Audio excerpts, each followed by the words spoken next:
My husband was cheating on me with his coworker, so I hacked his accounts and live-streamed his proposal to her. At his workplace? I never thought I'd be the kind of person to exact revenge, much less in such a public way. But life has a funny way of pushing you into corners you never thought you'd be in. This is the story of how my picture-perfect marriage with my husband Ethan went up in flames, only I was the one holding the match.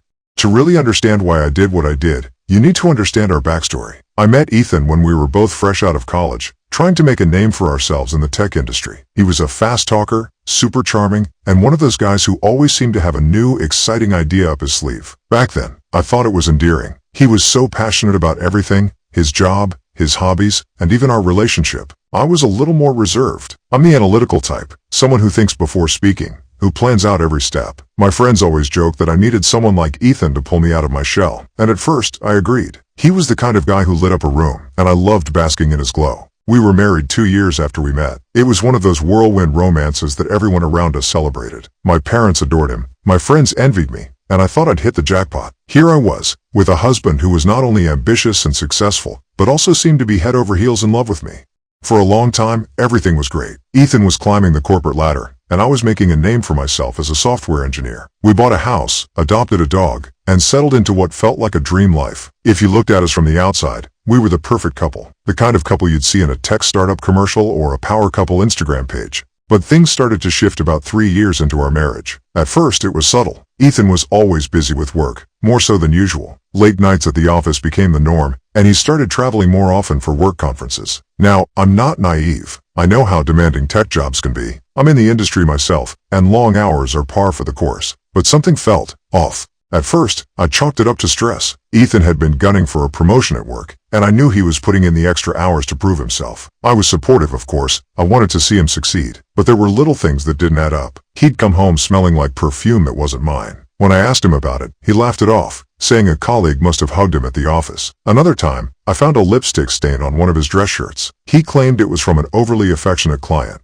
I wanted to believe him. After all, trust is the foundation of any marriage, right? So, I let it go. But in the back of my mind, doubts began to form. I noticed other things too, like how he was suddenly more protective of his phone. He started taking it with him everywhere, even to the bathroom, which he'd never done before. When I casually mentioned it, he got defensive, saying it was for work emergencies. I tried not to let my suspicions get the better of me. We've all heard those stories of couples who fall apart because one partner gets paranoid over nothing. I didn't want to be that wife, the one who snoops and accuses without evidence. So I pushed my doubts aside and carried on with life. But the nagging feeling wouldn't go away. One day, about a year into this strange new phase of our marriage, Ethan told me he had to go out of town for a conference. It wasn't unusual. He'd been traveling a lot for work lately. But something about this particular trip set off alarm bells in my head. Maybe it was the way he seemed a little too eager to leave, or maybe it was the fact that he hadn't mentioned the conference until the last minute. Either way, my gut was screaming at me that something was wrong. Now, let me explain something about myself. I'm not just any software engineer. I'm damn good at what I do. I've built security systems for major corporations, and I can hack into just about anything if I put my mind to it. It's not something I do for fun, but let's just say I'm more than capable of gathering intel when I need to.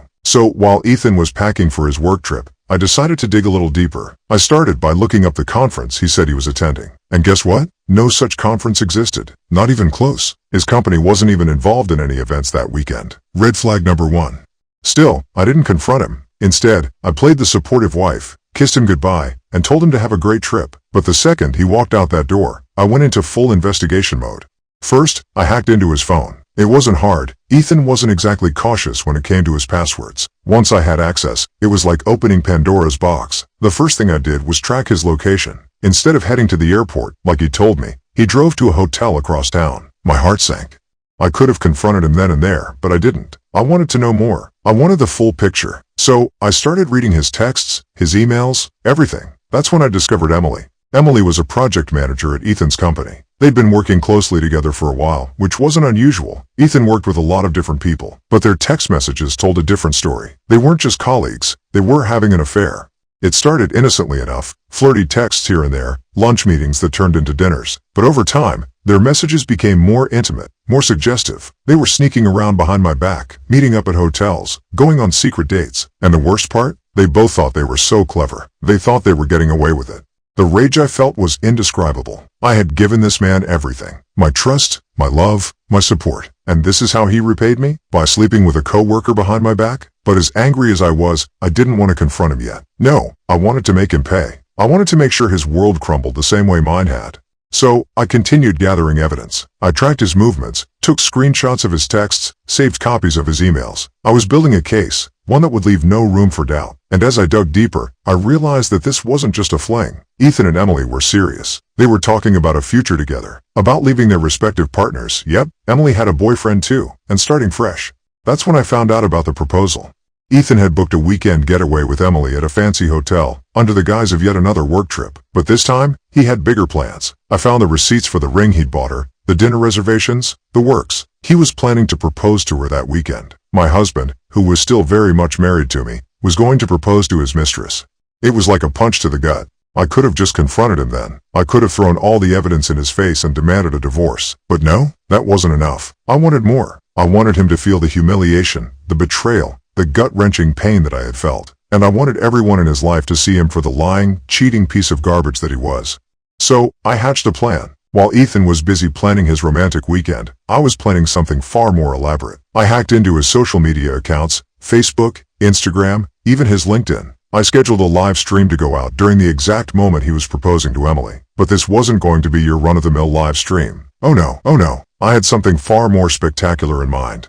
I created a slideshow, complete with screenshots of their texts, photos of them together, and a detailed timeline of their affair. I made sure to include every sordid detail, the late-night meetups, the hotel stays, the secret dinners. Nothing was left out. This slideshow would play during the live stream, and it would be broadcasted to everyone Ethan knew, his friends, his family, his co-workers.